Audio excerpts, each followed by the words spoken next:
RBZ Governor John Mushiavanhu's recent announcement to phase out the United States dollar in favor of the Zimbabwe gold ZiG currency raised eyebrows and skepticism amongst Zimbabweans. Zvachizoendwa manje Governor Mushiavanhu vochiti Zimbabwe yava de-dollarize. Sambina mashoko avataura zvizere kuti bva subscribe like otina on the bell icon.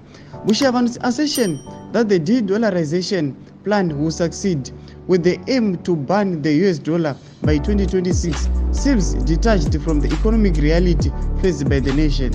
Mushiavanhu claims that 80% of transactions currently occur in US dollar and that the de-dollarization process will gradually shift this balance seems overly optimistic given the lack of trust in the local currency due to the past experiences of hyperinflation and economic instability.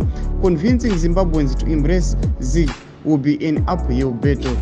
Moreover, Mushiavanhu's dismissal of the parallel market for foreign currencies as non-existent is met with skepticism. Reports of individuals resorting to the parallel market for foreign exchange highlight the deep-rooted issues of trust and confidence in the official banking system. Saka ndo mashoko ari kubuda pana zvichinzi aiwa Mushiavanhu akuti Zimbabwe ngaide-dollarize. Aiwa kuti ma-transactions mazhinji achirega kuitwa in US dollars by 2026 anga akuitiwa the new currency ZiG.